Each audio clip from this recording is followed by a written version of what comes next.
About now. Hello, hello. We got sound? Oh, that's weird. There appears to be no sound coming from the...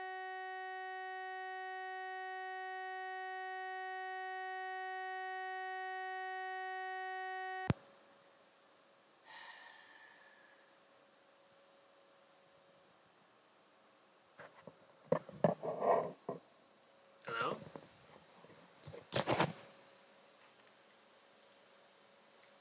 Oh. Okay. I think we've got sound now. Yay. Okay. Hold up. Let's check that. Yep, we got sound. Okay. All's well. Yay. We're live from New York. It's Saturday night. And today, I guess we're going back to Ticket to Ride. And we're going to do some stuff. There's basically, really there's one last thing left to do. And that is figure out how to actually purchase all the technology. So, off camera, I went through and made all of these things actually do stuff. I still need to implement this part. But the, yeah, so we just need to be able to actually purchase all these things. And that is our coding project for now. And until someone shows up, in which case we'll get to that. So also, I fixed all the problems from the last live stream. So that's good. And so today, we're going to introduce some new problems, also to test in this live stream. And then it's probably not going to work, and we're going to end up fixing it off camera again. That appears to be how things are going. And unfortunately, if you just watch the live streams, you're going to get the idea that everything here is broken, which, while not incorrect, it's also not exactly great. But, whatever. I'm having fun. Let's put on not even once. Why not?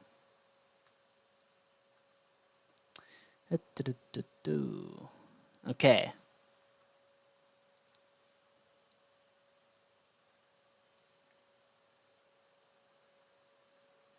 Oh, and I just realized okay,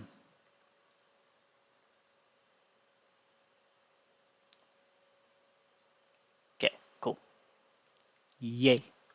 Okay, so we can close all those tabs.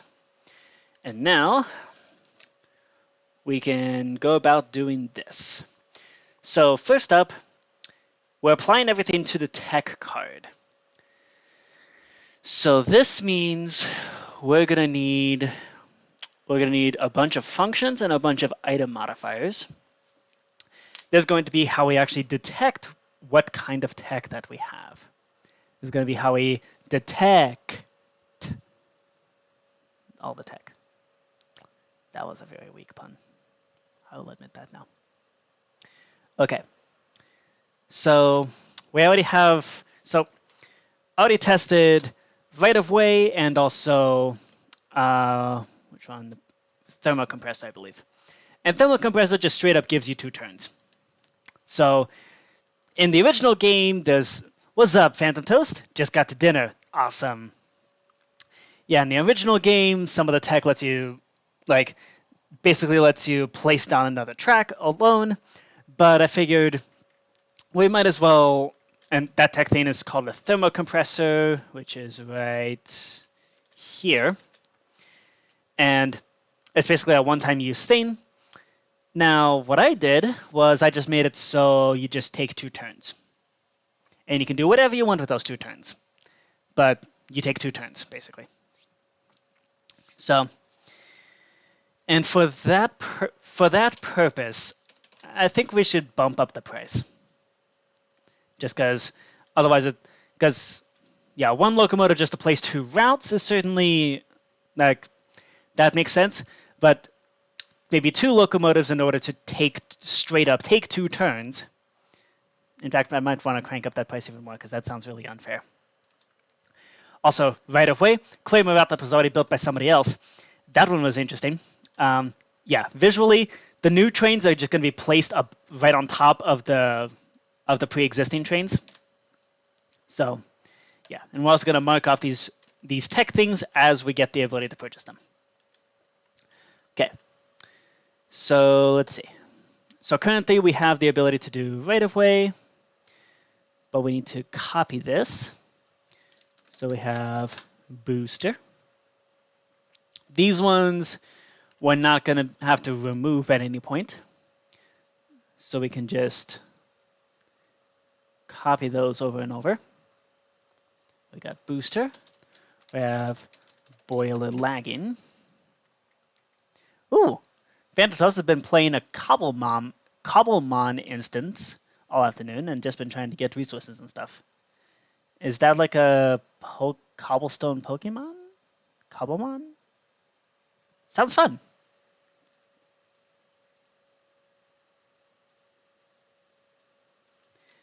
Okay, then we got steam turbines. So you can also see what each of these things do. They give you points for building things. So then we have steam turbines. Then we have thermocompressors already in there, so we don't need that. We have water tenders. This one's interesting. And of course, all of this needs to be tested, so that's fun. We have risky contracts.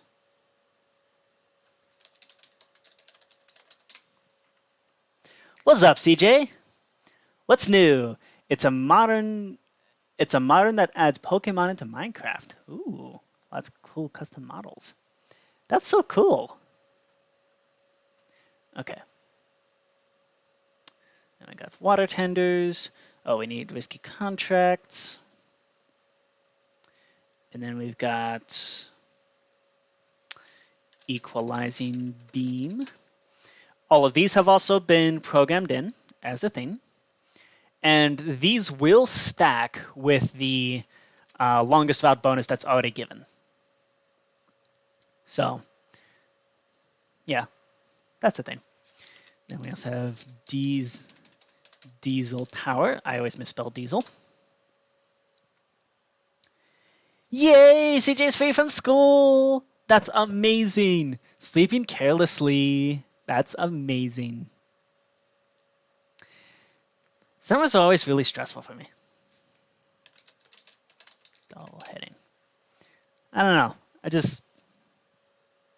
Yeah. Double heading. And then we don't yet have the ability to go to different countries, but that's just because we don't have we don't have any maps that go to different countries yet. I think that is the next map I want to build, is probably UK, just because UK is the one that actually has all this tech built in. But the whole point is that this tech you can purchase even if you're not on the UK map. That is my claim to fame. And why exactly we're going through such high-end slagerism. Because I wanted the ability to do this tech stuff on different maps. Propellers. Okay. And that's propellers. Okay. Now we can just go through here and put in booster. This one's boiler lagging. This one is steam turbines. This one is water tenders. This one is risky contracts. This one is equalizing beam.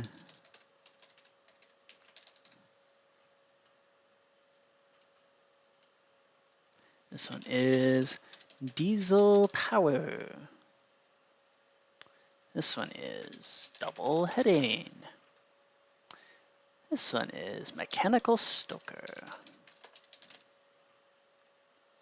And this one is Superheated Steam Boiler. And this one is Propellers. All right.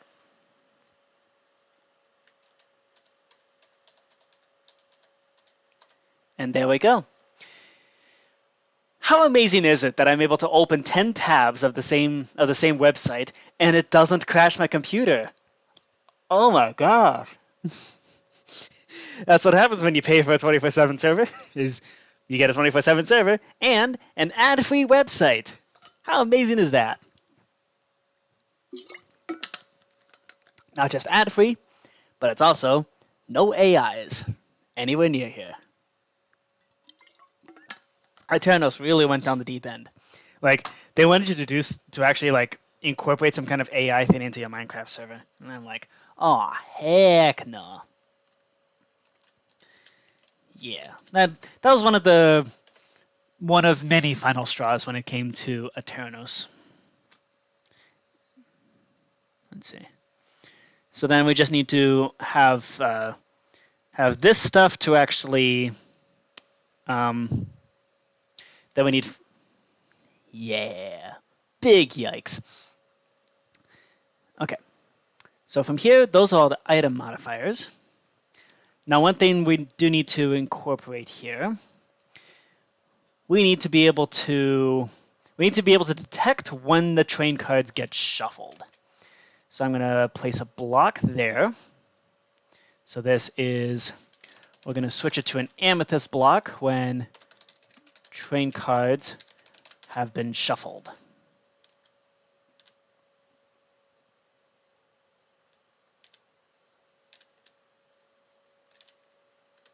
And then we're going to do minus 456 minus 29. It's 256 minus 28. And when we begin the round, we want to be able to reset all these. Because I realized that's an oversight that I didn't think about originally. So we got to do in board games, Ticket to Ride, run fill there, sandstone, replace amethyst block. Okay. So we just got to do that, and then we're going to pop over here, save this, because we now have a new indicator thing. And what this indicator thingy is going to be is when the cards get shuffled, we're going to place an amethyst block there, and that will be an indication that to disable certain features. So that's, we're going to go into Z draw and discard, shuffle trains right there.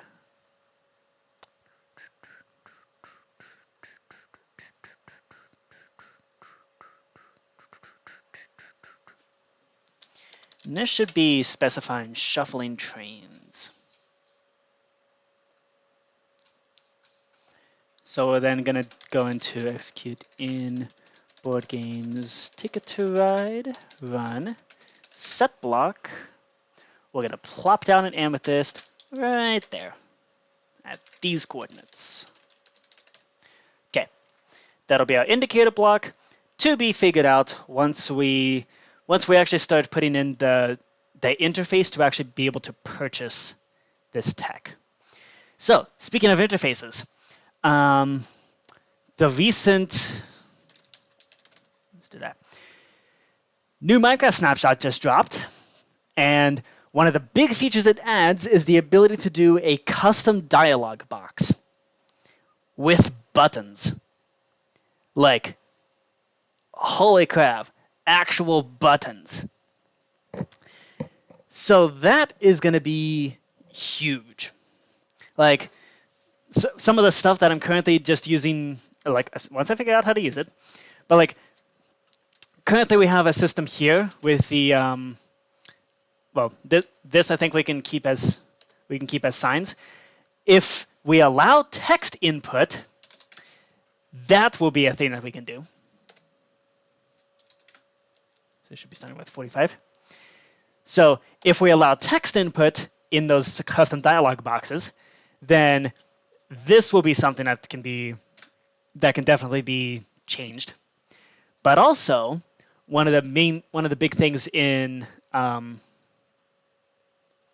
also with the stations, we also have this button right here, which will also determine how many stations you start with, and also how many trains you start with. I figured might as well just add that, because why not? And then, so something like, what's an example? Undetermined colors.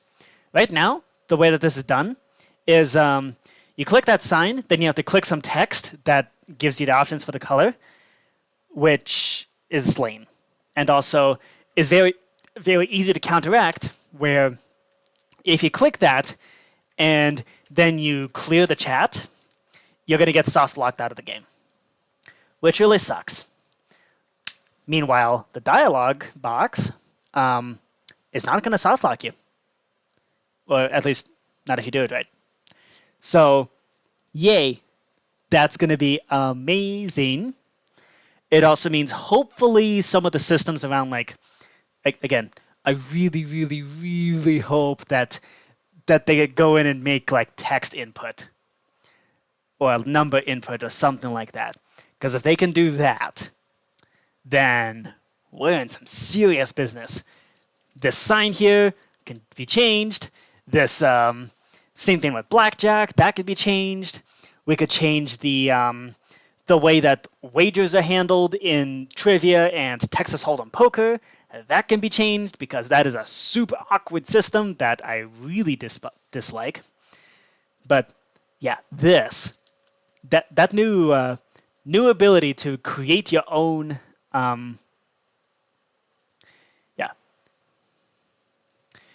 the ability to create your own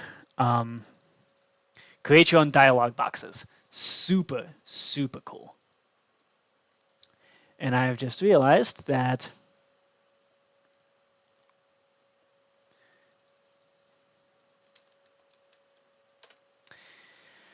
okay. Yeah, custom dialog boxes. That'll be so cool. Okay. Let's go into here. Back into the Explorer, into function. And then, let's see. Oh, the modifier book. We need to tweak this modifier book. And we also need to tweak when we activate the game, just so that the default number automatically gets placed in.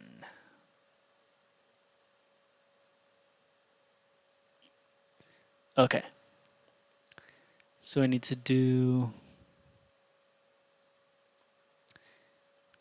right.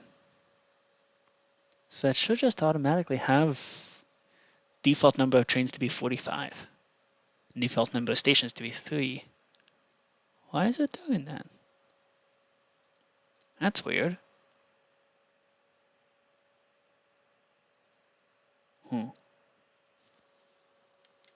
That is very strange. So strange, in fact, I'm going to attempt this. Let's leave the game and then come back and see if it fixes things. Ooh, CJ's on. I missed you joining the server. What's new? What's up, CJ?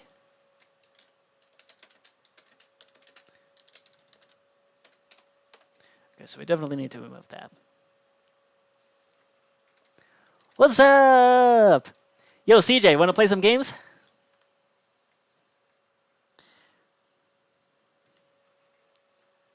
Okay.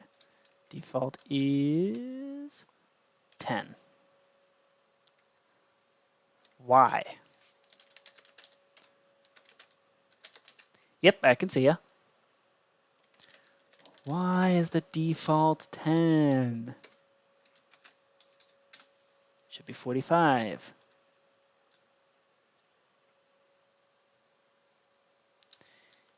Hey, Phantom is back. Prepping potatoes. Really? You weren't prepping toast? Insert laugh track here. Okay.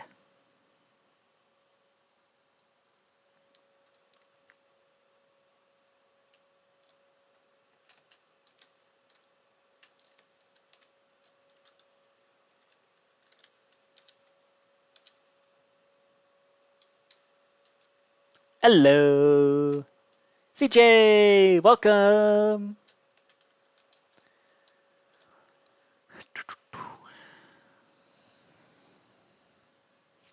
What's up?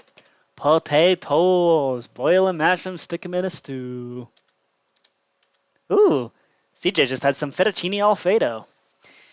Hey CJ, guess what is a ghost's favorite pasta dish?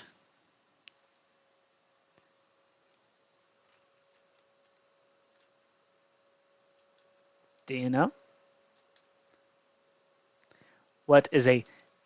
It is fettuccine Alfredo.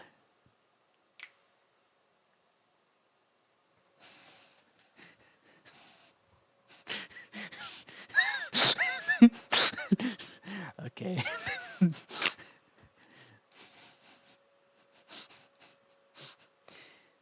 Good to see you again, CJ. Good to have you back.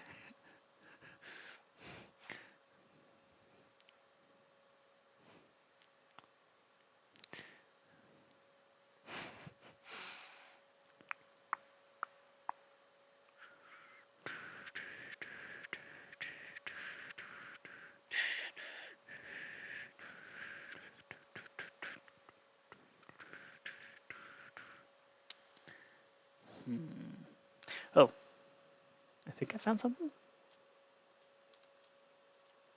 Use that one. And that counteracts basically all of them except this one. I think? Nope.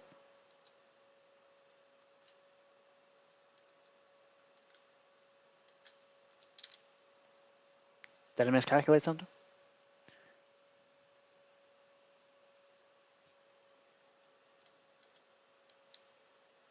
Oh yeah, I did miscalculate that. Missed the oranges. If you combine those together, you have a red, yellow, purple. Oh, hey! All right. Math homework, the card game.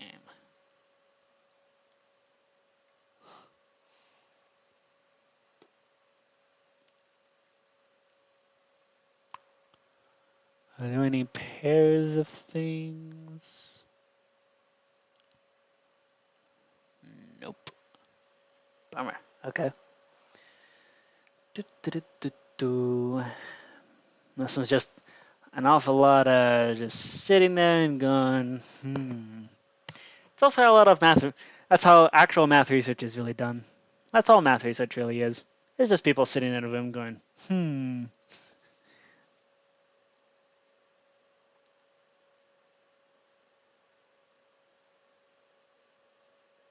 Nope. See, CJ's already gotten way too good at this game. So how come the...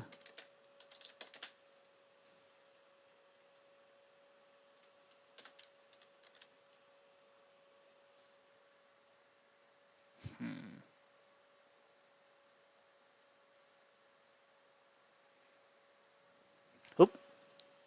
I see some... Haha.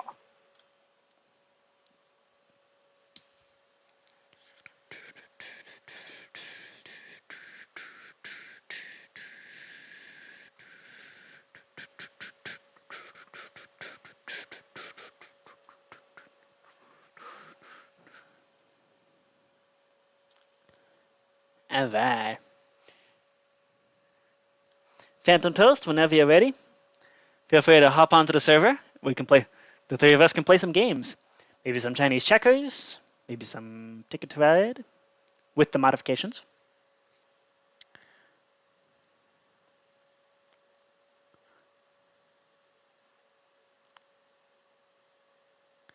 Yeah, Ticket to Ride now has mods.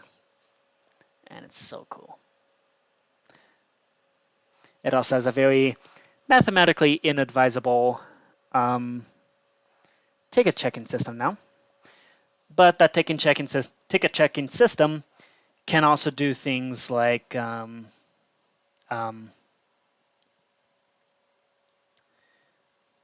it can now do things like checking what paths you have, checking out who has the longest path, looking at if you have multiple paths connecting two different cities, that sort of stuff. Yay!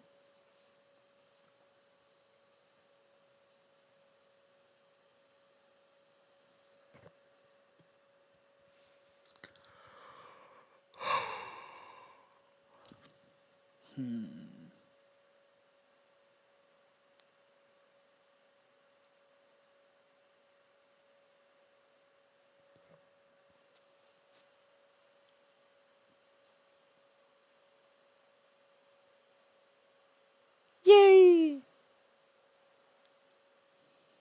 All right.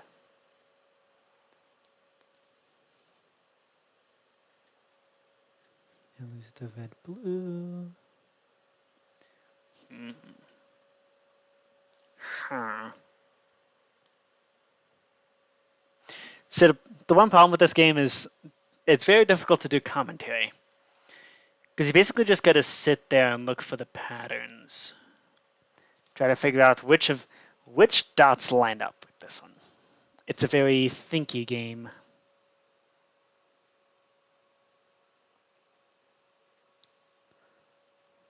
A thinky game, which CJ is very much winning. Because CJ has had practice. And even though I built the game, I have not had as much practice.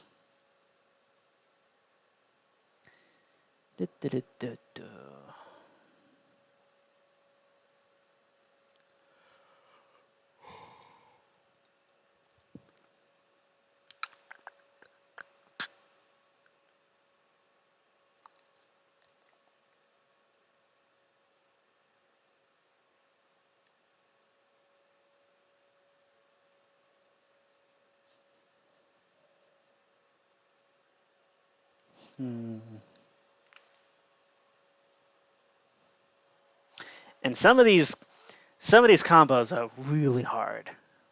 Like, really hard.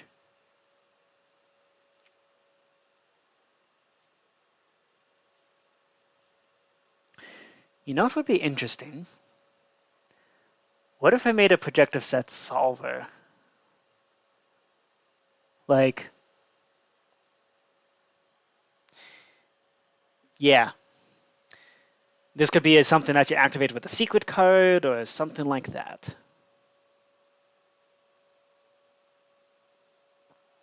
Because yeah, right now we don't really have much of a solver.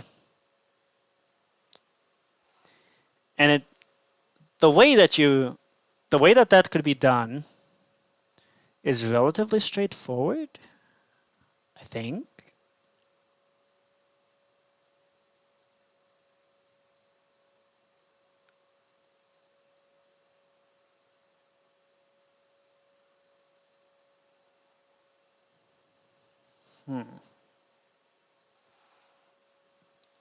So let's think. What's the theory behind this? Like it's basically each card, you can think of it as a vector, which is basically just a fancy way of saying an arrow. And so you have 6 different dots, which are all have nothing to do with each other. They don't interact. And so because you have 6 things that don't interact, this is a 6-dimensional space. So because of that, the reason why this always has a solution. Oh, potatoes are a bit underwhelming. Oh, man. Oh, well, that sucks. Well, you can always like grind them up into tater tots, grind them up, squish them into tater tots, and then bake them again. That's something I tried to do. I've not actually succeeded at that, but I know it's a thing you can do. Okay. Unless they're not the big kind of potatoes. If they're the small potatoes, yeah, those just get cold really quick. Okay. So the way that a solver would do things. Real quick, I'm just curious. They're just tagged as cards. Okay.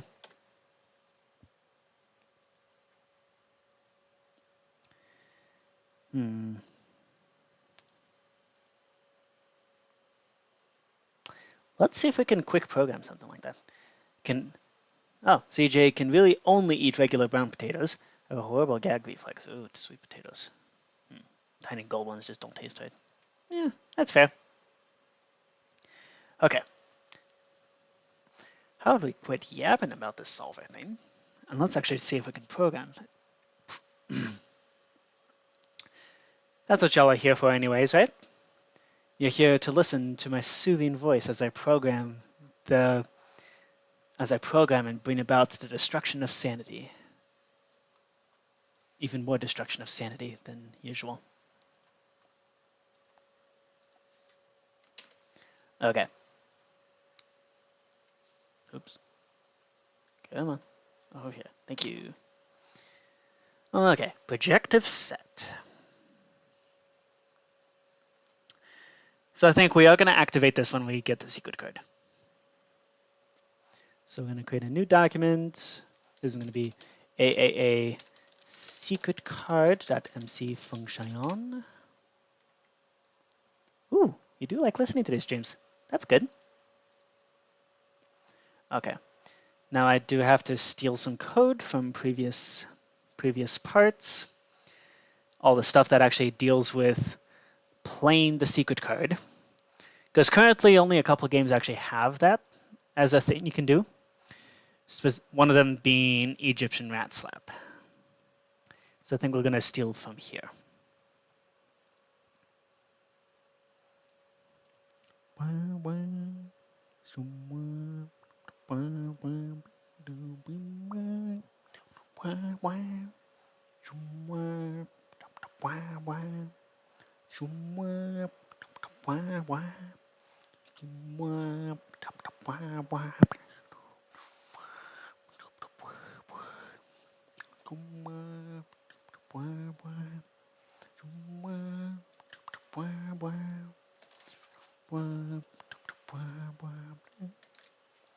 Okay, so we're going to announce to everybody, just say, so-and-so is the GOAT.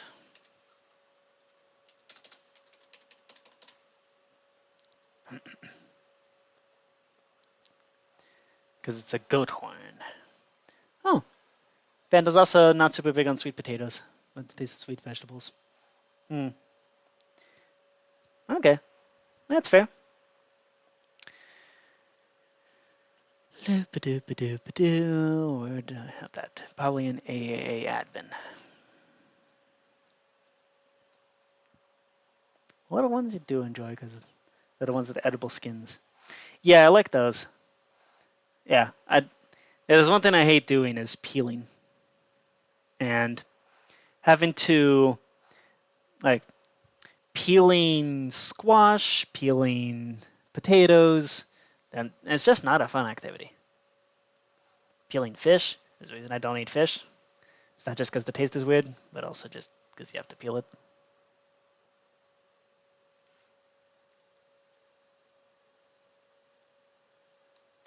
Oh yeah, and the secret card also does stuff with Oh No 99. Okay. And we're going to add a new thing for projective set.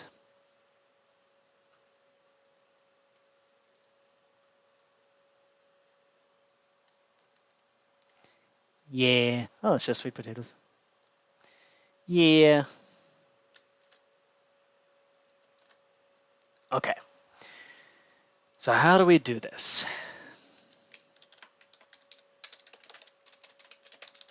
we're going to solve projective set. So here's what we're going to do. We're going to tag projective set in dimension, tag equals cards.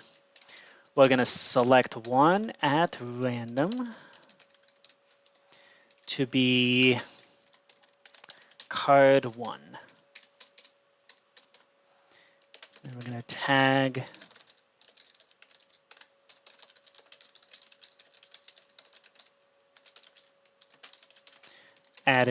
add labeled card.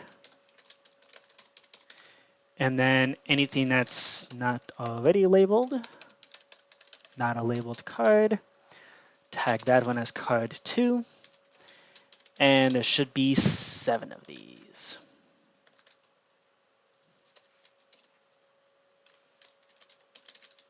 Card 3, card 4. And it's going to be looking randomly, but that should be fine.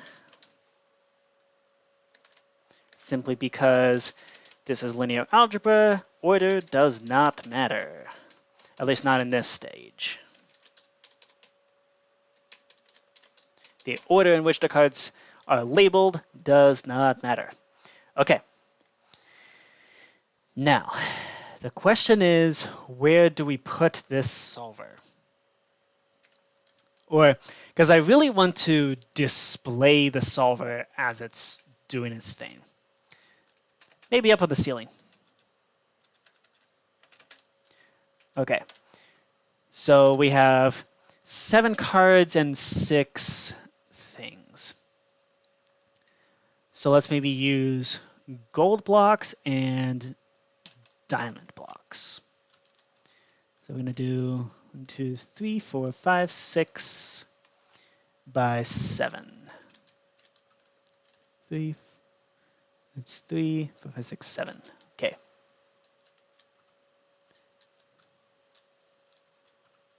Okay. There we go.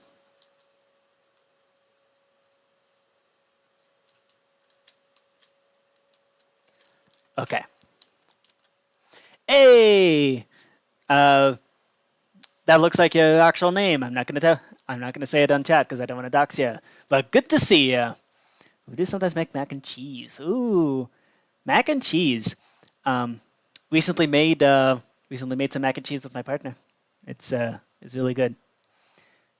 Thanksgiving meals. Gonna stop doing turkey because they take ages to cook and they take up so much space. Now we just cook little fowls like chicken. Yeah, that's reasonable. I will say, if you really want a turkey, get a halal turkey. So, for those of you who don't know, halal is, I'm going to sound super culturally culturally insensitive here. Halal is basically like the Muslim version of kosher. Basically, the whole idea is that when the animal is actually being butchered, it will whatever the Muslim version of a rabbi is, will, like Muslim priest person, will do some kind of blessing so that to like bless the meat and stuff like that. But primarily the biggest thing with halal that makes it different is that halal turkeys are free range and they're humanely treated. So when the turkey finally gets butchered, it does not see the knife coming, which means it doesn't get stressed out. It doesn't live a stressful life, and it doesn't have a stressful death. And that makes a big difference when it comes to meats. Nothing beats my dad's steak, but also my mom does these bacon wrapped. Oh, bacon wrapped dates. My dad used to do those all the time as well. Those are really good. But yeah, the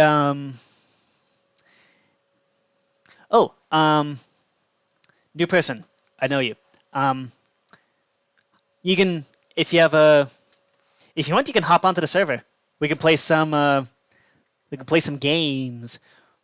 Oh, we can do.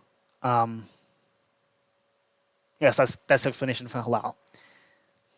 We can play 4-player Battleship. I don't think we've ever done that. We've done a 3-player Battleship, but we've not done 4-player Battleship. Oh, good. I explained halal good. Well, That's good. That's good. The only reason I found out... Yeah, we haven't played 4-player Battleship. We really should.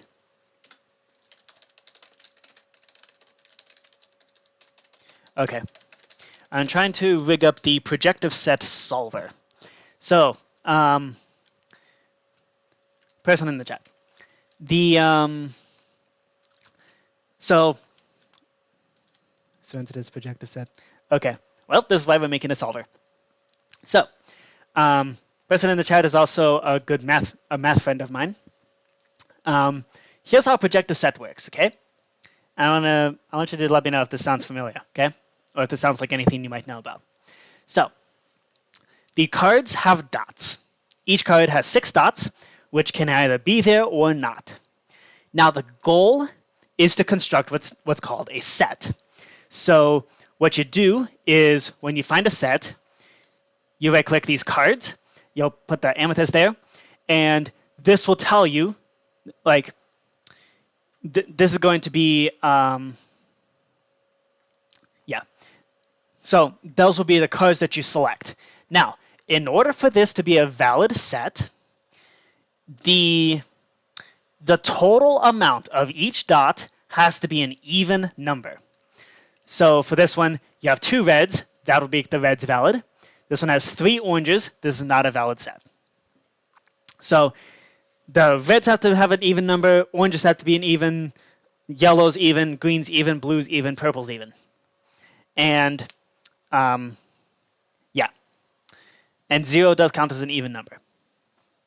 So basically, this game in the actual card deck is all of the possible combinations of 6 dots that you can have, all 63, which do not include the empty card. So essentially, the goal is add those cards together using kind of binary in order to produce the empty card.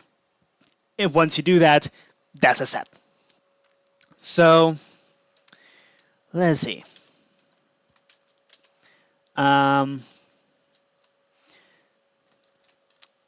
So this probably sounds familiar to you. It looks familiar, yes. But does that sound like a concept that you might know about from math? Okay. So we now gotta do 0.64 minus 2. 6.64, 3.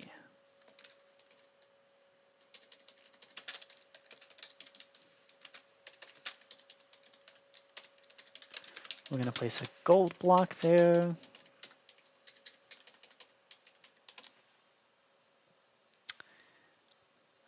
Think of linear algebra. What's a concept that this relates to?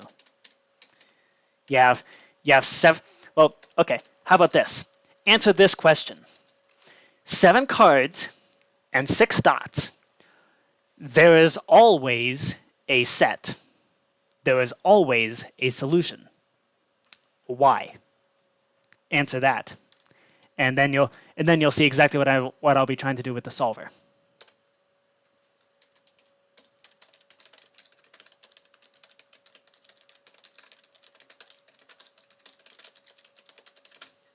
Okay, so classic thing, we're going to place an armor stand right inside this gold block there. 0.64 minus 2, which is going to have no gravity. Solver. Okay. Yeah. Can you explain why there is always a solution? And fun fact, I actually made a video about this last summer for 3 Blue 1 Brown's Summer of Math exposition thing.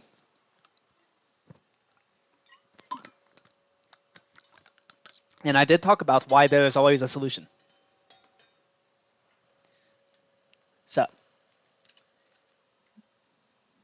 So you see what's happening. Can you explain what's happening to the chat? Go on up to the board and explain to people.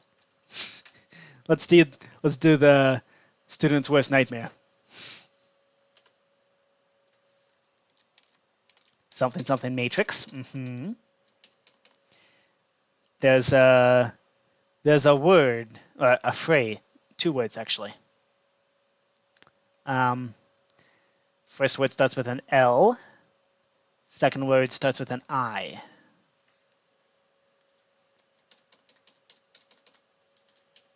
Or a D, depending on how you want to describe it. The second word starts with either an I or a D, depending on how you want to describe it. Okay, so how do we, so now we just got to figure out, okay. So then we do execute if items entity at E, predicate equals projective set in dimension, tag equals card1.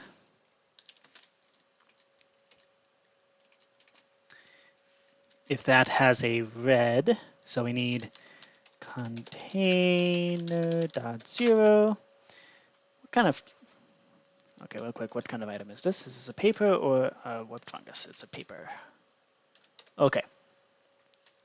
If that is a paper with custom data red 1B, then we do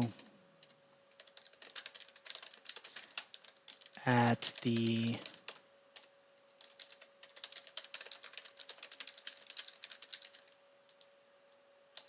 tag equals solver, run set block, right there, a diamond block.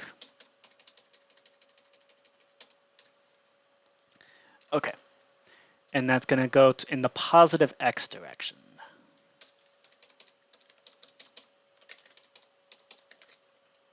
Okay, if card 2 has a red, we place a diamond block there.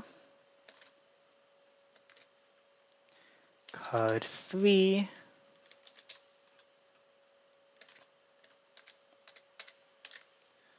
7.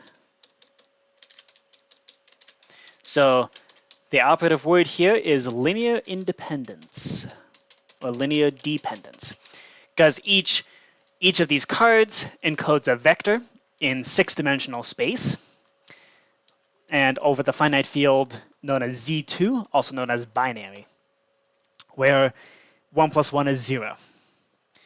And so that's why I like to joke that this is Math Homework, the card game, because that's basically what it is.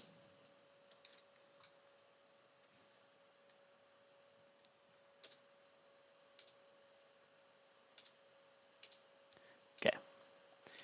And then over in this direction, it's in the positive C direction. Okay. This would be tilde1. And here we replace red with orange. Let's make sure we don't fill and replace everything on accident. Okay, excellent. Okay, so there's the orange. Then we replace orange with yellow. And then we replace with tilde2.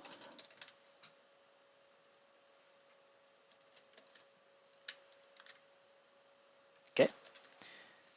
Then we're going to replace tilde2 with tilde3. And we replace yellow with green.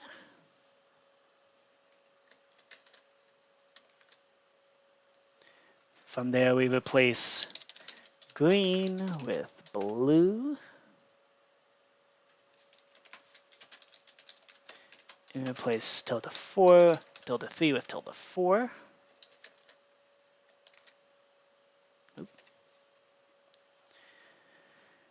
Okay, and then replace tilde4 with tilde5.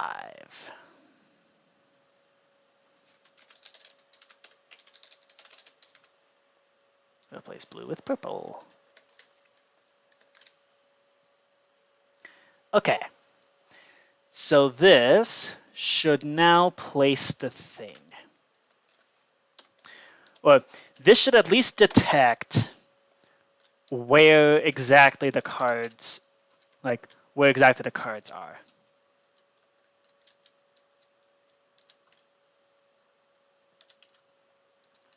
Okay, and then lastly, we want to do we want a repeating command block, or do we want to make it even cooler? Let's do one of those comparative pulse things. I think that would be kind of cool.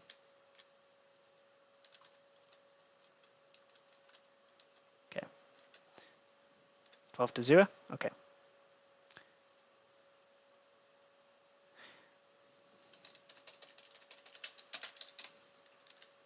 Okay. Cool. Go away. Sorry.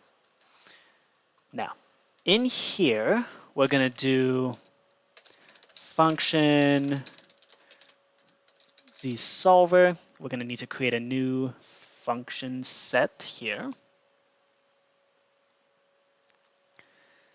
So it's going to be zsolver.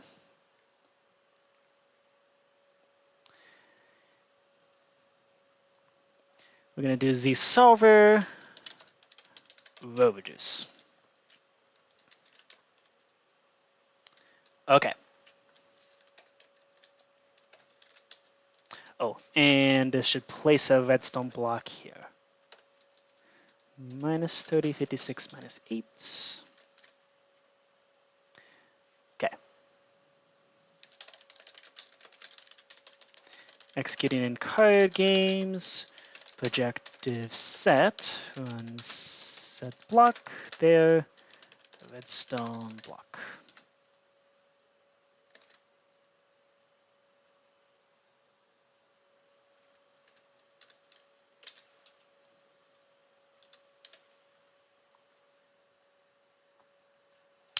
And just to make sure that master reset does its thing, we need to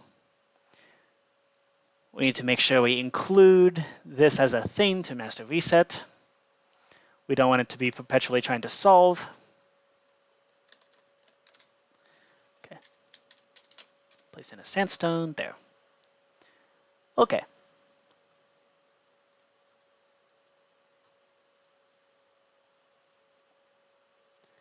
Okay.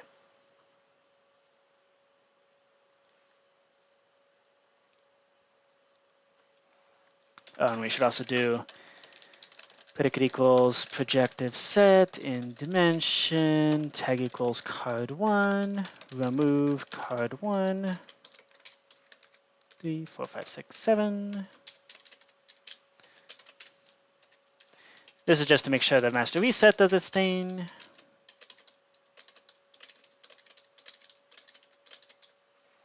And then also remove labeled card.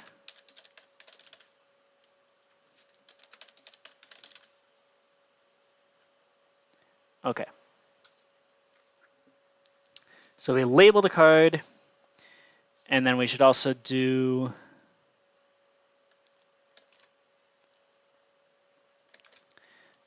fill it with air and kill the solver.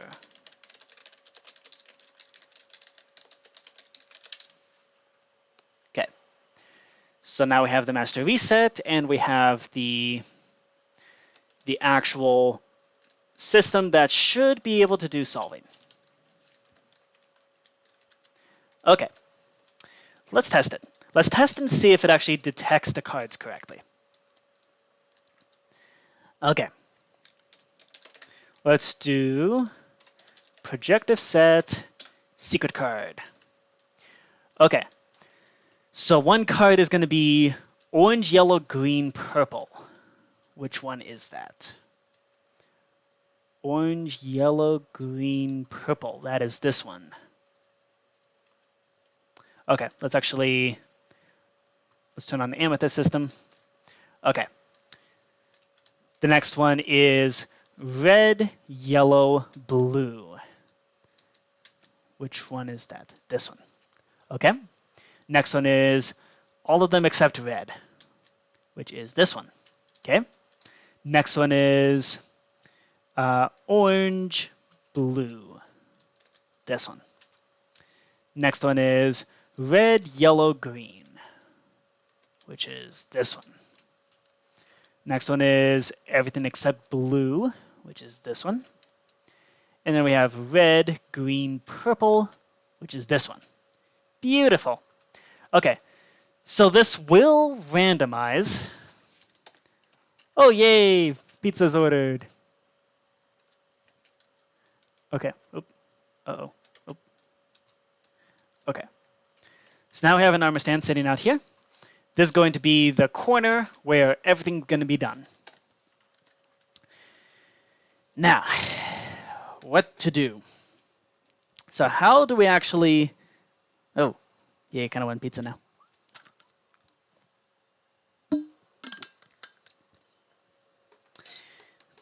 So the reason I set it all to be on the comparator loop is because I think it would be kind of cool to like visually watch this thing getting solved.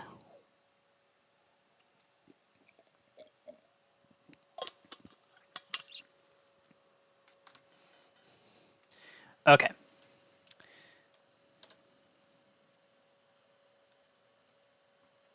Cool. So this is AAA secret card. Now, let's do a thing. So there's 3 operations that you can do to try to simplify this situation. We get to see the brains while it thinks. Yes, get to see the brains. So, one operation, swap rows. This is linear algebra at work. One operation, swap rows. Another operation is multiply by a constant, but that's not really relevant here because everything here is either a 1 or a 0. So, doesn't matter. However, one thing that is relevant is add rows. We will only be able to add rows. We will not be able to subtract rows. But we really should... Oh, you know what might be worthwhile doing? Because when you add a row, you can use a constant multiplier. But that's actually not relevant at all. Okay. So normally when you're doing linear algebra, you can do add rows, multiply a row by a constant, and then add 2 rows with a constant being multiplied in. However, in this case, because everything's either a 1 or a 0, then the only 2 things we really need to do is adding rows and swapping rows. Ooh, PhantomToast just joined. Yay, welcome. Okay.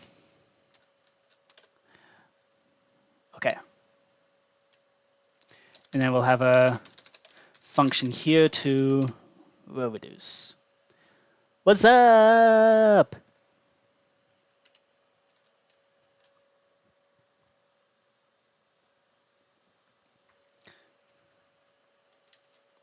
Okay. If you want to... I could program this off camera if you want. Because now the PhantomToast is here. Person in the chat, are you joining? Please join. I would love it if you could join. The server IP is this.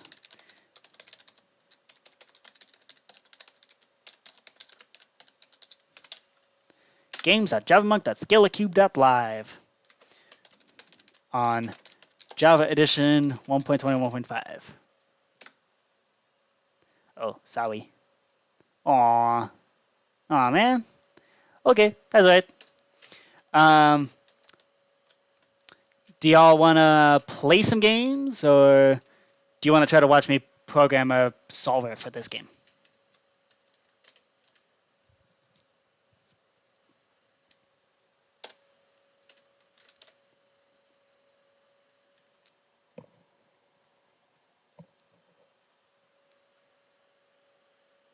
Yes, you would like to play. Awesome.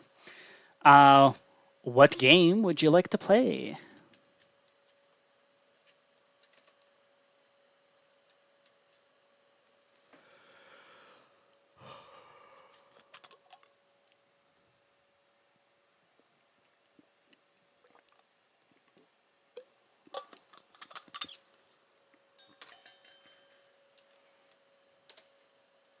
Oh, you know what might be worth doing? We shouldn't just have solver. We should also have marking out the rows. Uno. Yeah, that sounds good.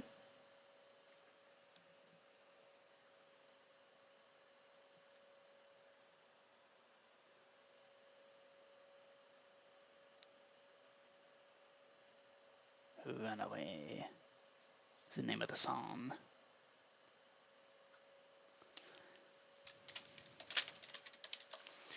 I'm going to label this as row 1. And then we're going to do this.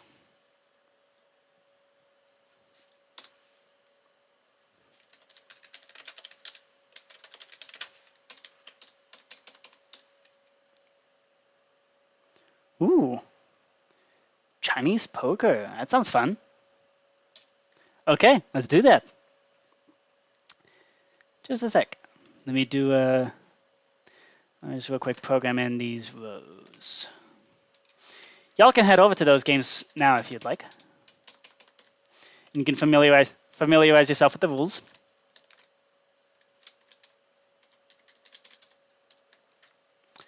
Best of the first. Indeed. I agree.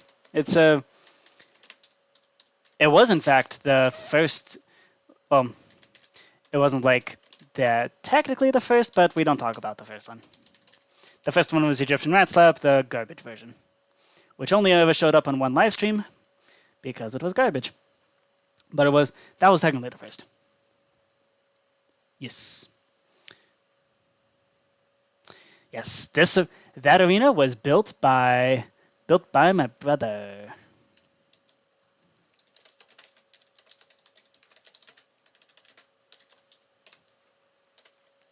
Okay, let's just do this real quick. Yep, you'll get a uniform to assign yourself a color. Assign you to a color.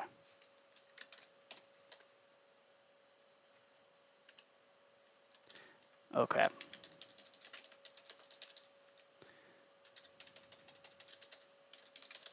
There's pigs? Uh-oh. I don't think this is supposed to be pigs. Might be an update thing. Let's see.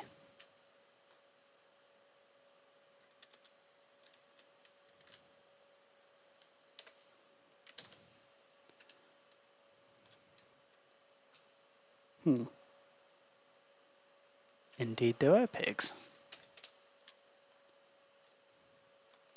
I thought I removed those chairs.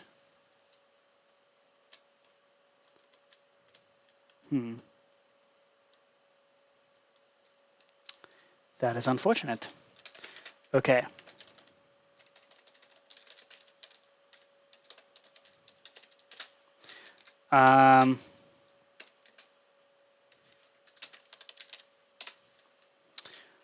What chairs?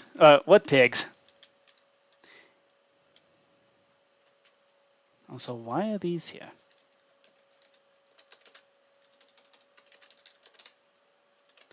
Oh, okay.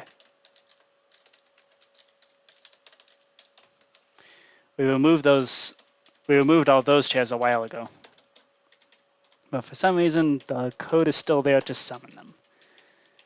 So it looks like we're just gonna delete them.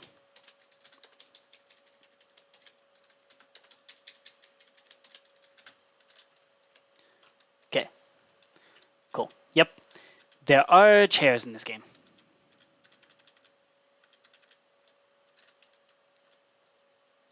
Yep. And these chairs still function. These are also the chairs that sink you through the floor. So do be careful about that. But do be aware. Okay. You're blue. I guess I'll be pink. All right. Popping on over here. Gonna load the cards.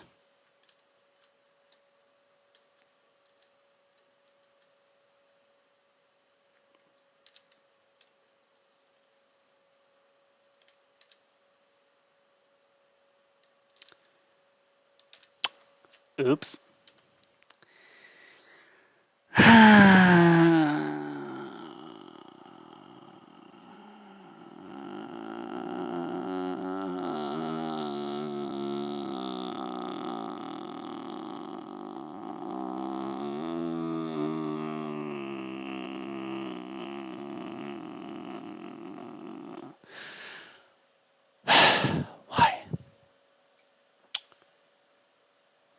Why? Why? Why you gotta do this to me? Why do we exist? Just to suffer? Clearly.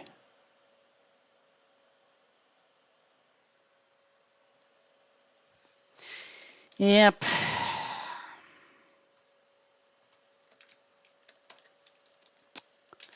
Hand item 0. Actually, you know what? I ain't dealing with this. Please pardon as we go about fixing this stupid code that somehow didn't update somehow didn't get updated. All right, let's open up VS Code. We need to open up our function inputs. And we need to pop into a saves folder. Open a new tab.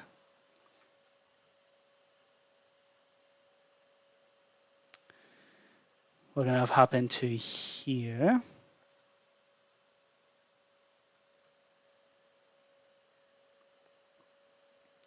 Okay.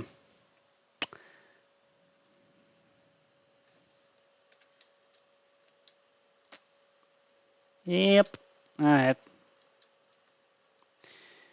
This game is not working at the moment. It will work soon. However, oh, FileZilla has a new thing. Okay. Pick a different game. That's, at the moment, that's the only thing you can do. Sorry.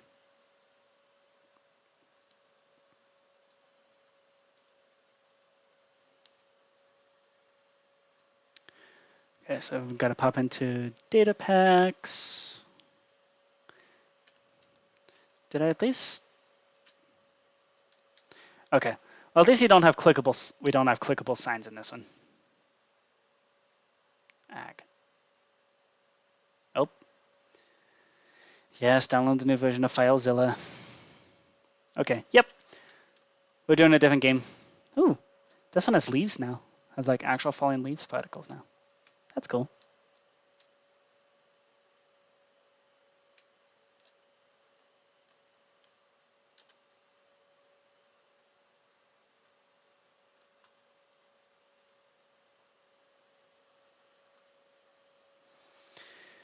Okay, Chinese poker 2.0.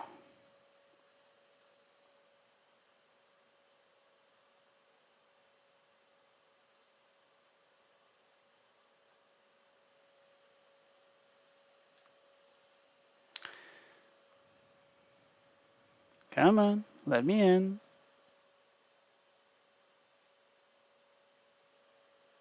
Chinese poker. Where's our functions? There we are.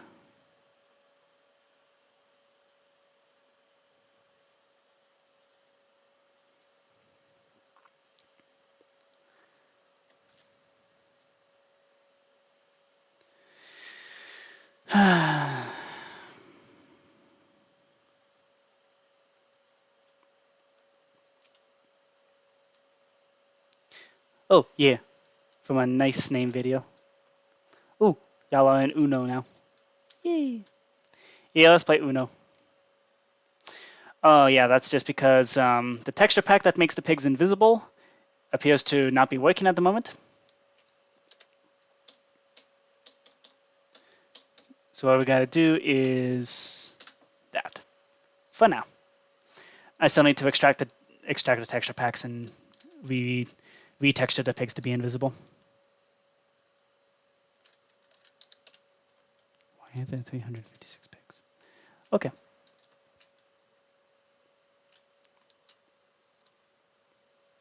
Wait, are there 356? Okay.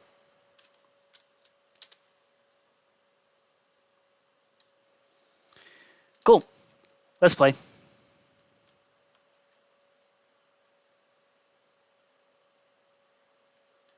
There we go. Yeah, this game we fixed a while ago, so this should be working.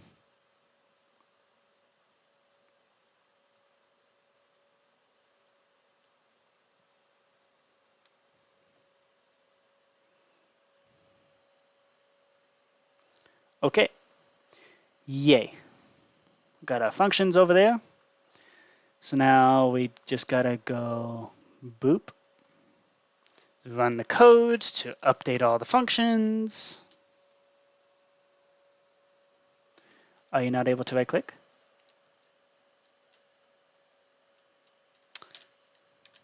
Oh, that Phantom, did you get, how many cards did you get? Everyone should have gotten 7. Oh, it won't rotate turns.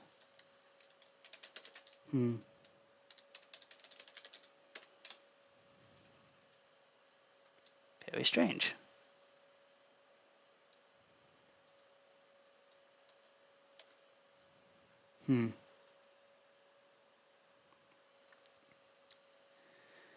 Oh no. Everything's broken. Ugh. Okay.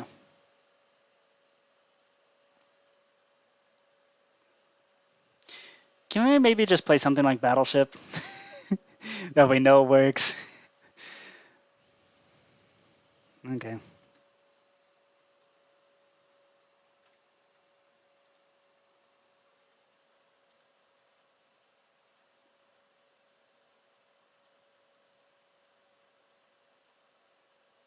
Okay. So Chinese poker needs to be fixed.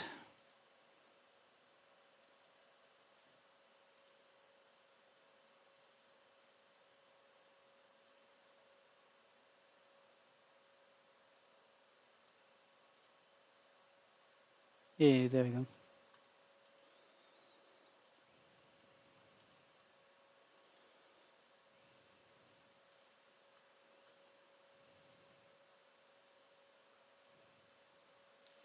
Okay. So as soon as Python finishes its thing and updates all of that code, let's see if we can figure out why Uno's not rotating the turns, because that seems like a very strange thing to not be doing.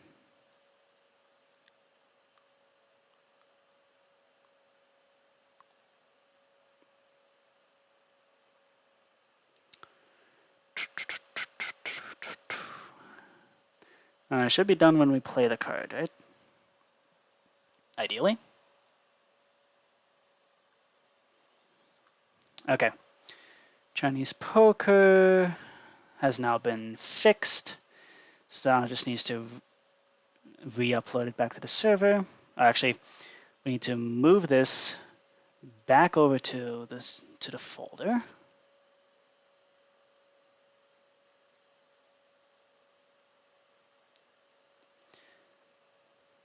Let's play card. Where's the successful play? You. Because when you play a card, it should end your turn.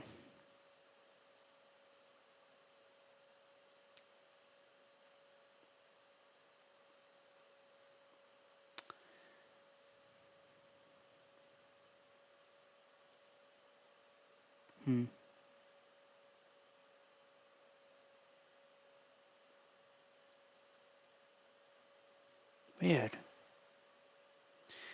Yeah, it should be working. I don't know why it's not working.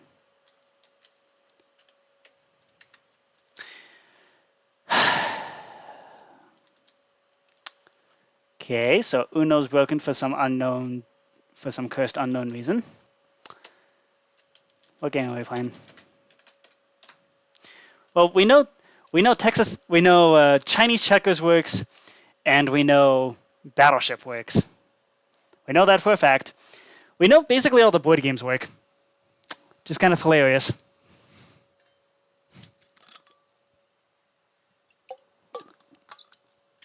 It's also rather disheartening to see.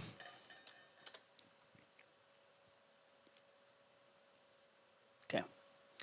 So now we can pop over, copy this over here, and we're going to copy everything over and overwrite. Okay.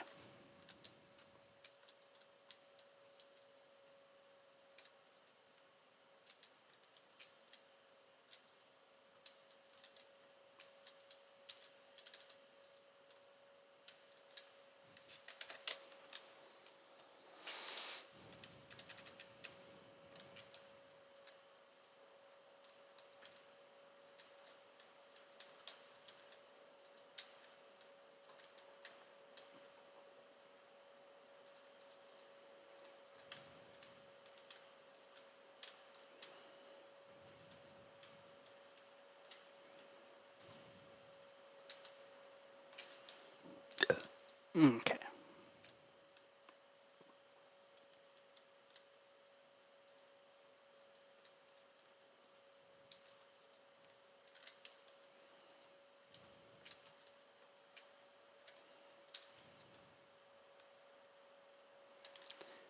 All right. And with that, okay, Chinese poker should now be working again. Now, as for why Uno's not working,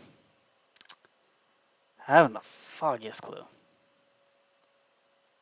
Just absolutely zero idea.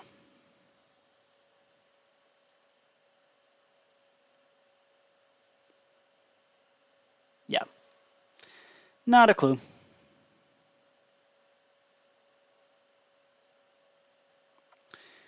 Honestly, Uno might be due for a rework.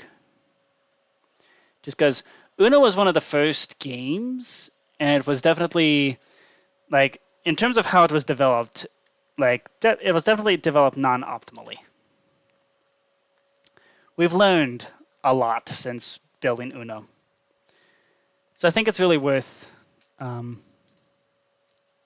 it's worth revisiting. Wow.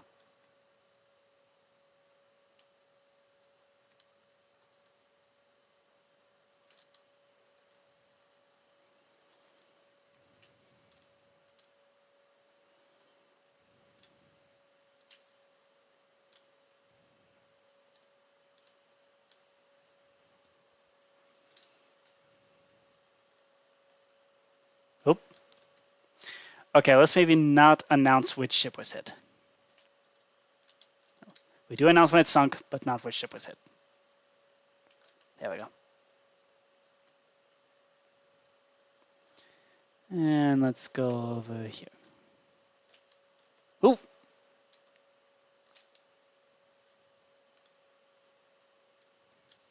Oof. Getting started with all the hits.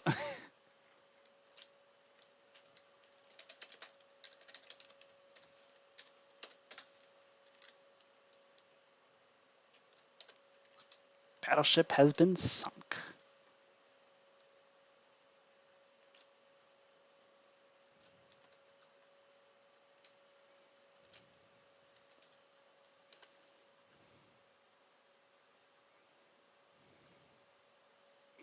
Okay.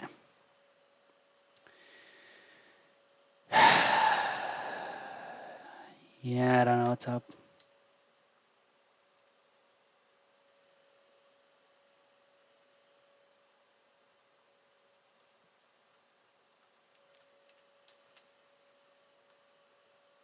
Ooh.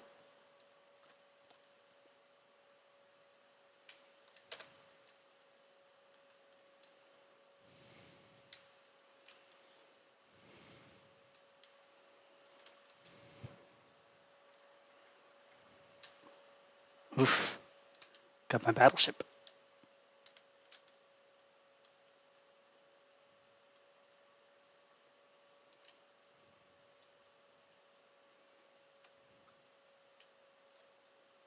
There's more over here. There you go.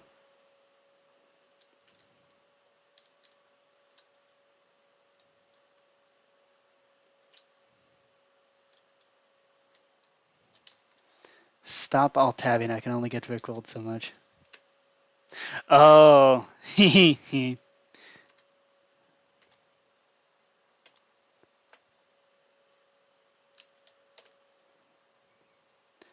Oh, are you saying you like this? That's not alt-tabbing. That's mousing over the window.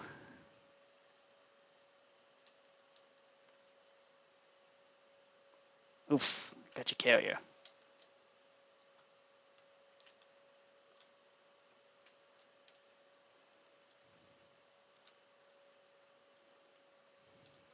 Uh-oh.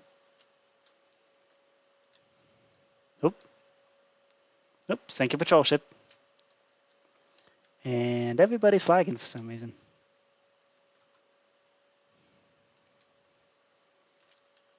Oh, I'm lagging. Yeah, what are you talking about? That's just my desktop background.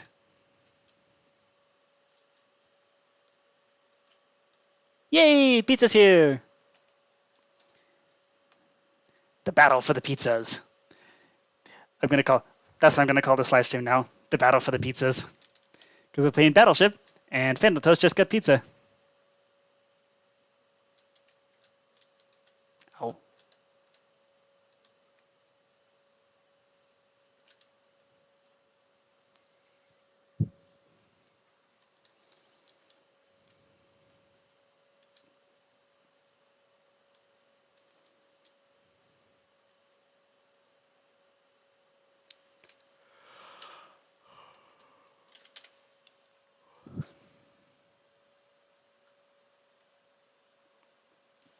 Okay.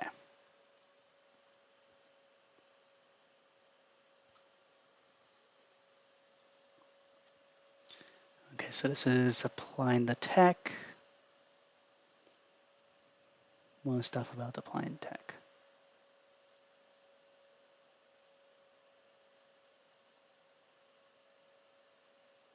Okay.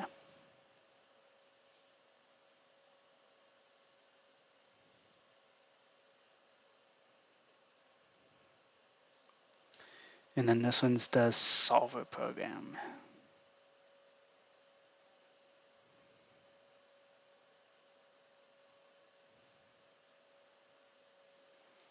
And we should do that.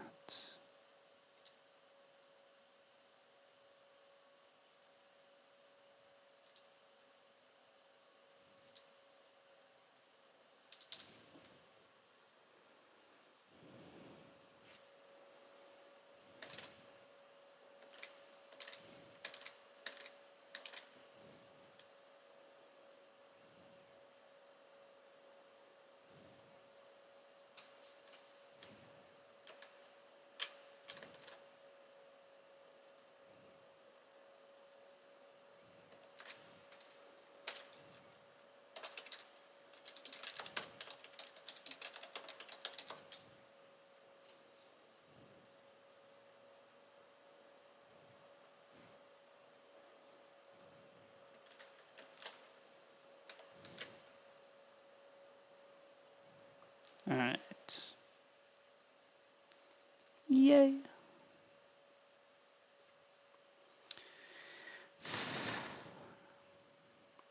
Cool. Okay.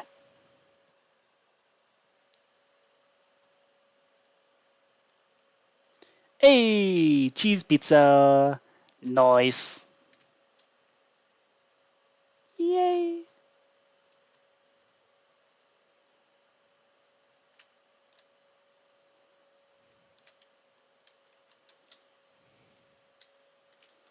Oof.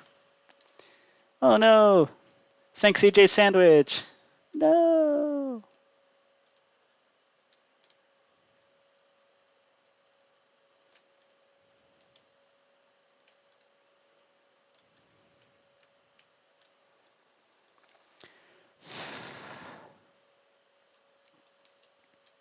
Oof.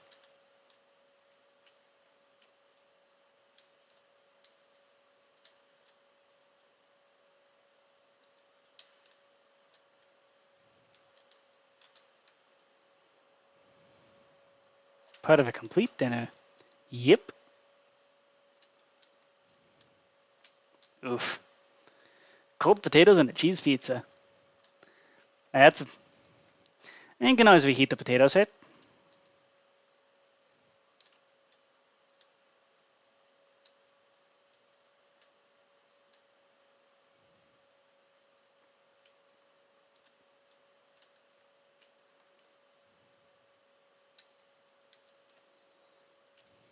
Yeah.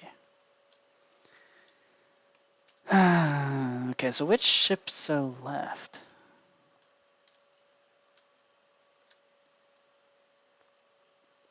Did I get your patrol ship already? Did your patrol ship sink already?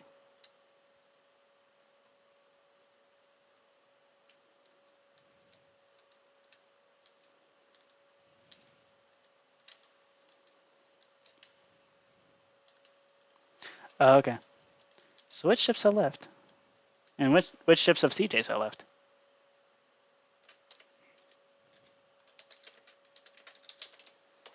So which points are those?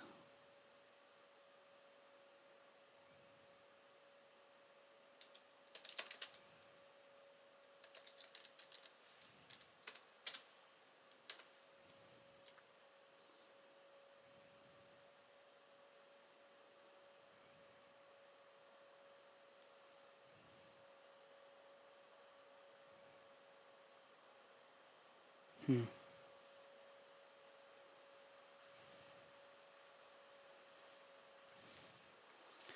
Okay. So Phantom's submarine, patrol, and destroyer are down. CJ's carrier, submarine, and destroyer are down. Okay. So CJ has the patrol ship and the battleship. Phantom has battleship and carrier. Oh, Phantom's battleship is down too. Okay. So that means all that's left is Phantom's carrier. Okay.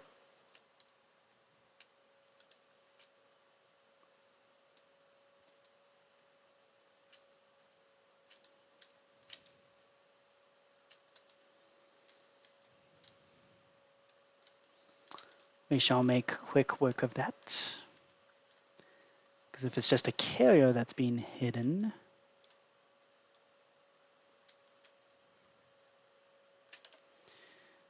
And with CJ, okay, I'm going to go hunt for the battleship first. Okay, so it can't be there. Could be somewhere around here, though.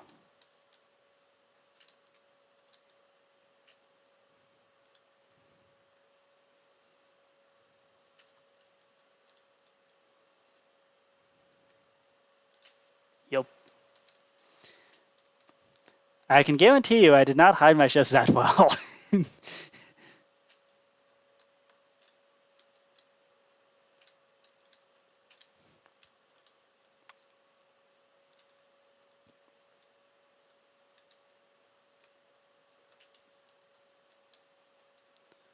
So it's a hunt for the carrier.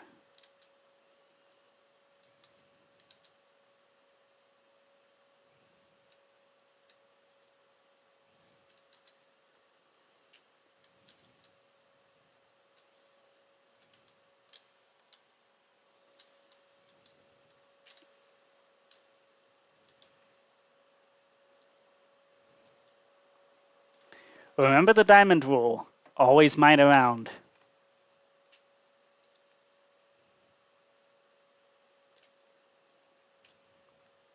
Oop. Got some.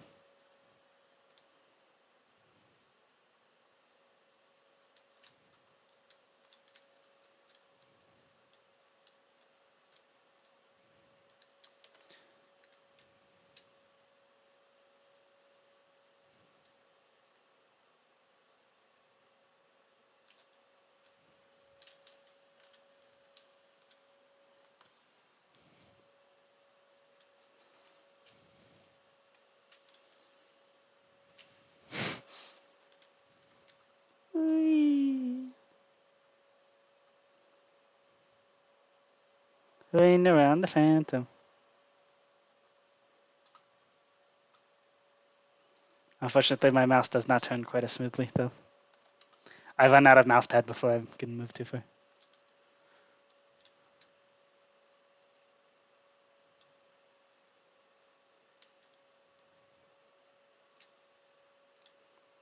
The diamond rule.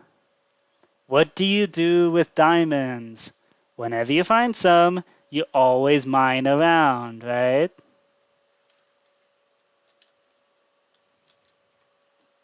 Same goes for battleships. Always mine around.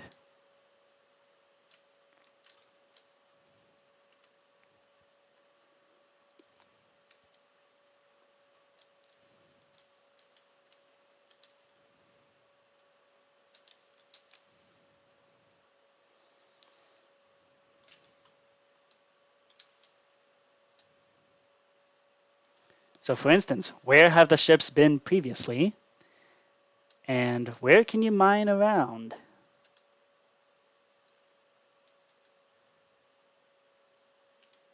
There's also some pretty glaring holes.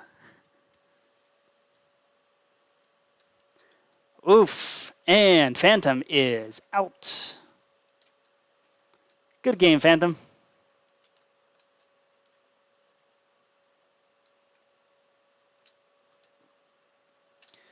So I do believe that means CJ and I, it's just between CJ and I.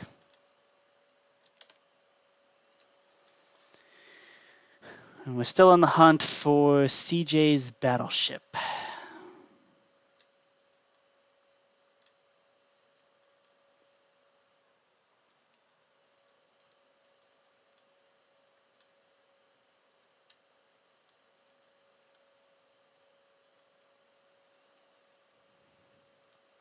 Mine around.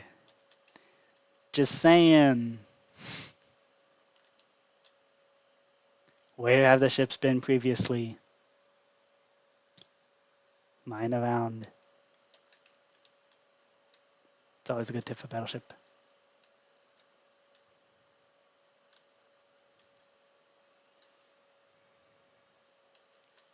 Now the real question is where the heck are your ships?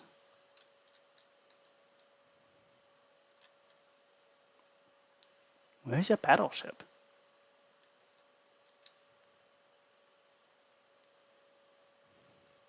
Ah, you put your ships in an F shape. Nice.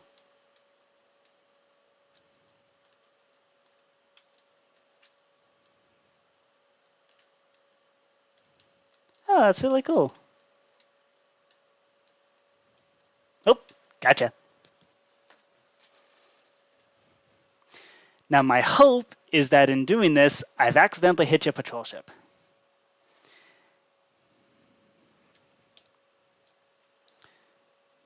Oh, gotcha! Boom! Get him. Okay. Yes! Gotcha, patrol. Which means your battleship has to be somewhere around here. Yep. Found it.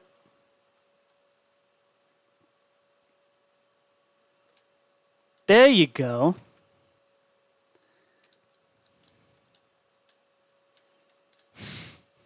The girls are fighting. There you go. Okay, I'm gonna give you a few more chances to find the rest of my ships. The army stands attack.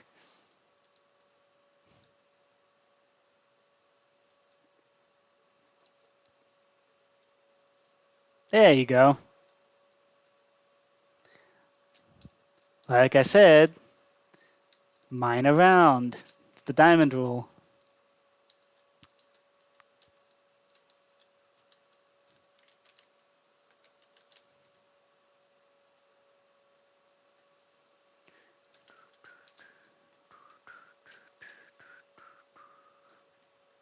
I think, do I just have one ship left? Oh yeah, I do.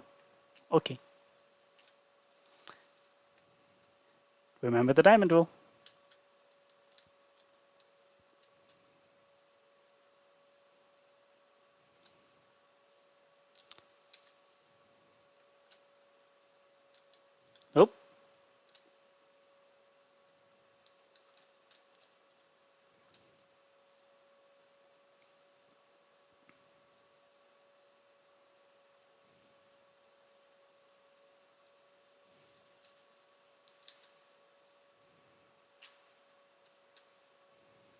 All right. CJ, you have one hit left. I also have one hit left, but I don't know which one it is. It could either be this square, or it could be this square. You ready to play some Russian roulette? I don't know which one it is. It's either this one or this one. One of these is the last hit to your battleship. And if I miss this one, then it's game over for me because you know exactly when my last hit is. Okay. Ready? 3, 2, 1. It's this one. Oof. 50-50. Nice. Yay.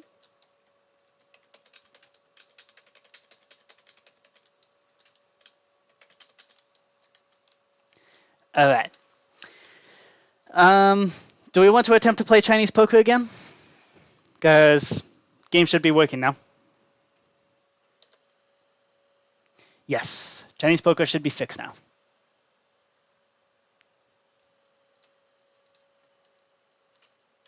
Oop, sorry.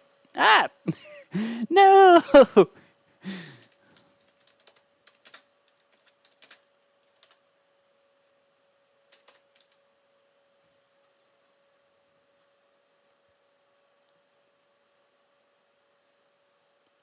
Where's my attack strength? Attack damage. Base reset. There we go. Uh-oh. Well, that's because Phantom crashed. Hold up. I wonder.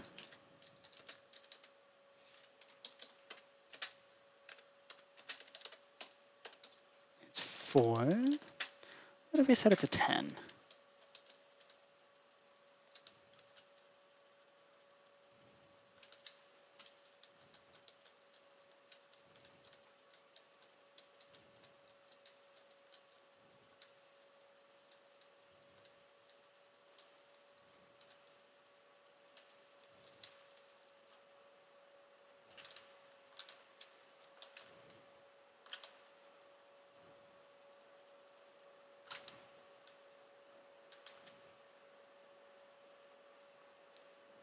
Ow.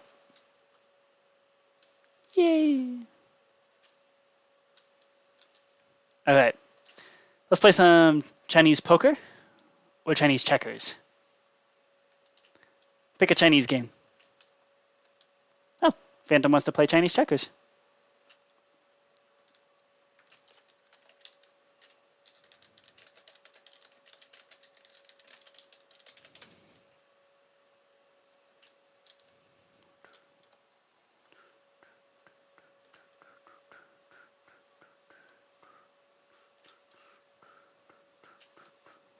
Chinese checkers it is. All right.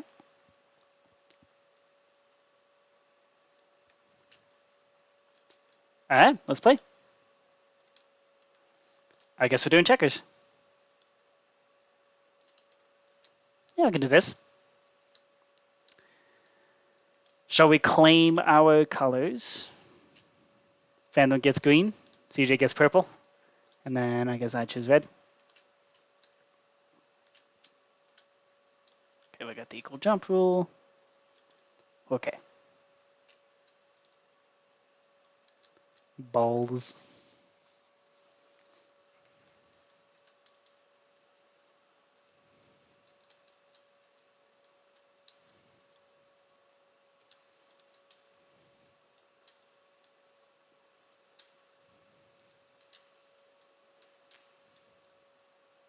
The rounds. Yep. The spheres.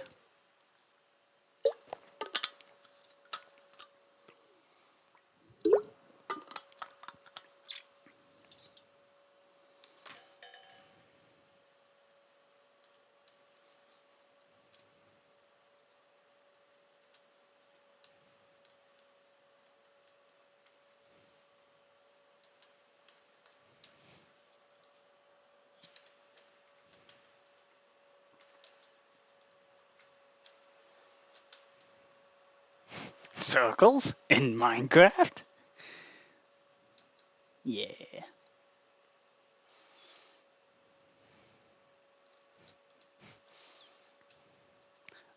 Actually, it's done with custom models.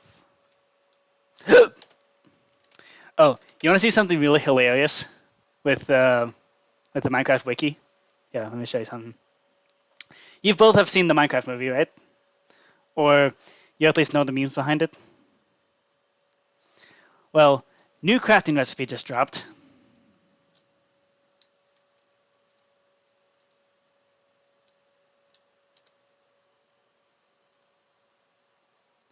Chicken jockey!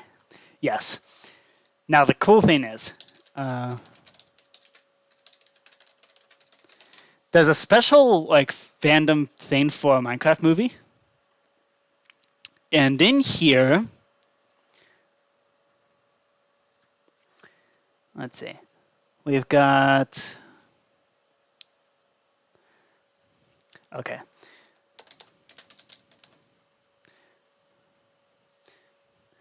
We have the potato launcher, or the tater tot launcher. So it actually includes things like an iron ingot, a tater tot, a stick, a paperclip, an eraser, and a 9-volt battery. So, yeah, it actually involves, like, they have actual recipes to get a potato launcher. And then also included, there's apparently a saxophone. And then, where's the thing? Buck chuckets. This is the one I wanted to show you. So first of all, apparently a saxophone actually shows up in the Minecraft movie. Very briefly. So yeah, but the buck chuckets. This is the actual recipe. Actually, yeah. Oh, this is glorious. This is how you craft the buck chuckets, like the bucket nunchucks. Somebody went through a lot of effort on with this recipe thing. The buck chuckets.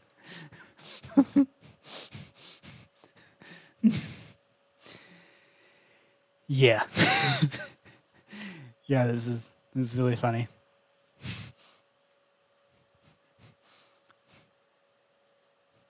And yeah. Yeah. Well, that's because in the movie, the way the guy crafts those things is just randomly scattering some iron stuff on the crafting table, which some of it even goes outside the outside the grid. Yeah, they say Chicken Jockey. It's Jack Black and Jason Momoa are the two people who, if the directors had any bravery whatsoever, they would have had him kiss.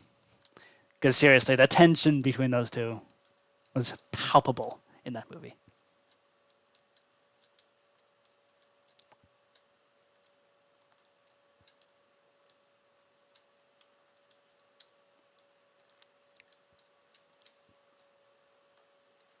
Woo! Yo, CJ, you could have gone all the way over here. Okay. Reminder to everybody, check the whole board.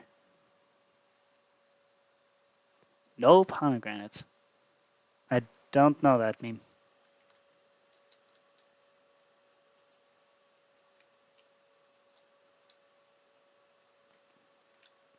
Yes, CJ, you missed something. Check the whole board for targets.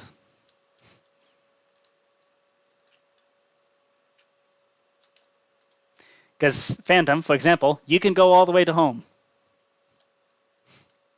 There you go.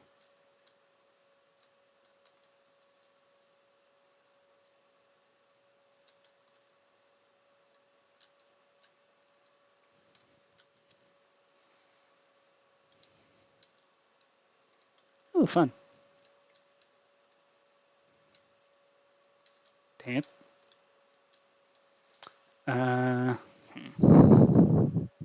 Nope.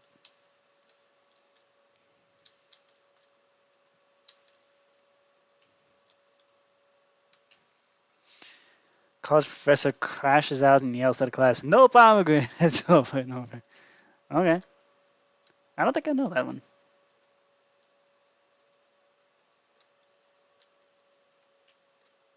Yee. Phantom's got the first one home. Jason Momoa went to that college. Oh, okay. Neat.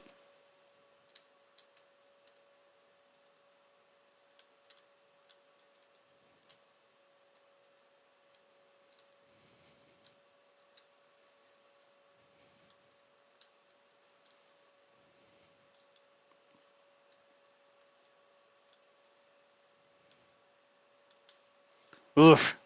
Nice.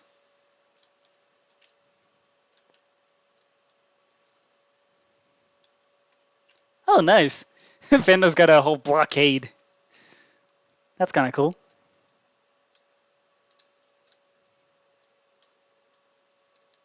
Nope. How about this guy? Ooh. All the way in. Nice.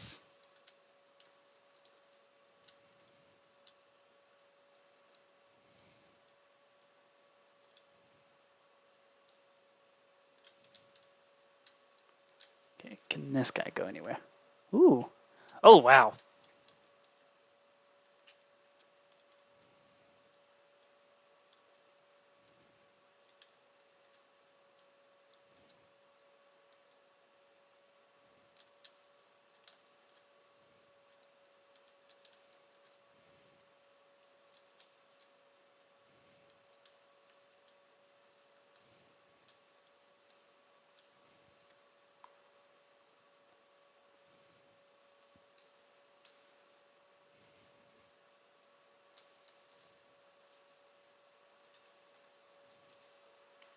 Phantom's got that traffic jam. Well, time to join the traffic jam.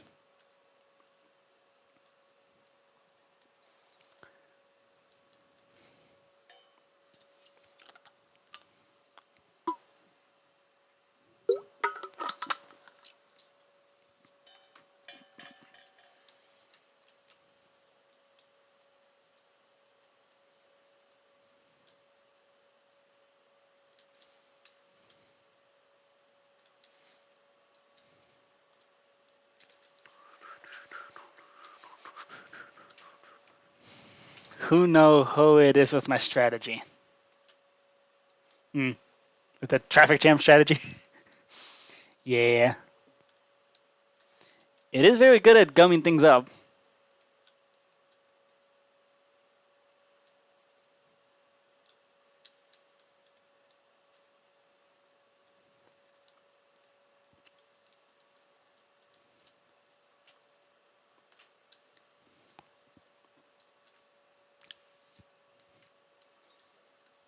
Oh, yay. CJ's still able to get through. That's good. Actually, no, that's bad. We need to block them. We need to block her. Nope, never mind. Because that's kind of unblocking.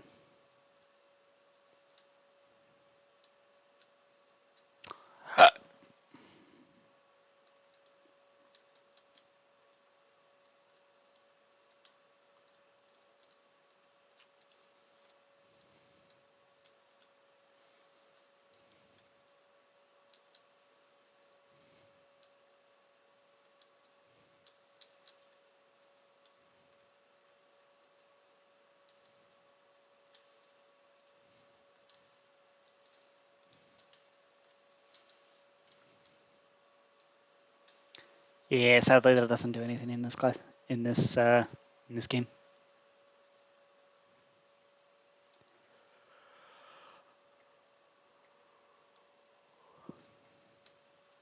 Oh, nice lineup. That's gonna be fun. Fun to hop over. Yo.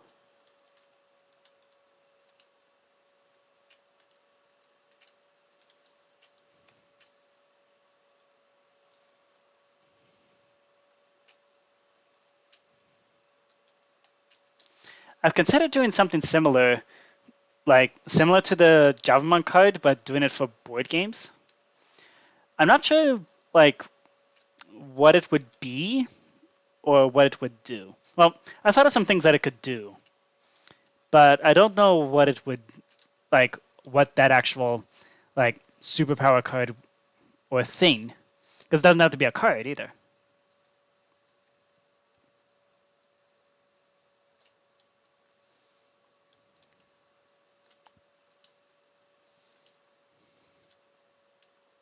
Nice.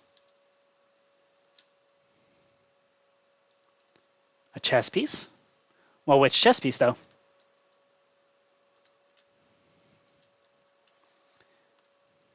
I guess we could make it like a queen or something.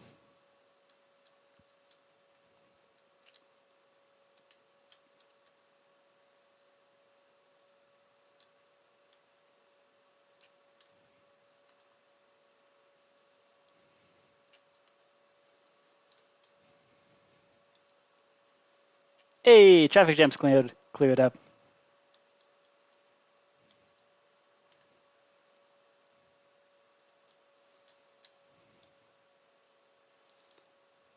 And it looks like Phantom's in an awkward position. Yep.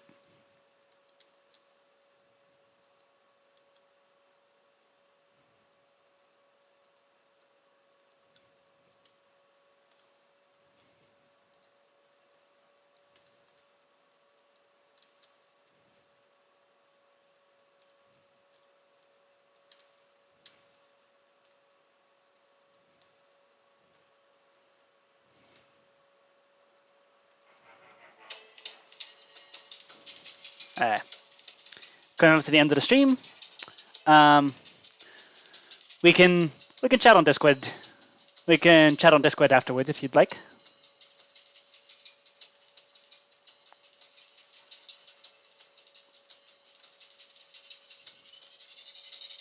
See if we can line things up to Angry Bird slingshot some things in.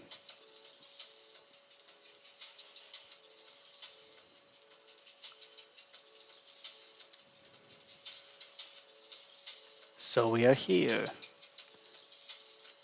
Oh, yay! Nice! Wow. Really close game. I like Chinese checkers. It's always a really close game. Like especially when everyone's evenly matched like this. Like it's just a really close game. I love it. Yeah.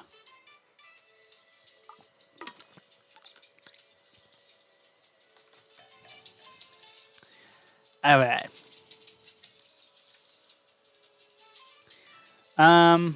Let's see. Do we want to? We can just end the stream here and then hop on Discord and chat there. Does that sound good? Does that sound good to y'all?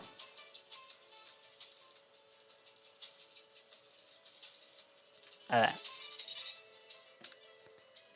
Let's pause the music there. Yeah. And then we can play some Chinese poker if you'd like. And discover what other horrifically broken things there are on the server. All right.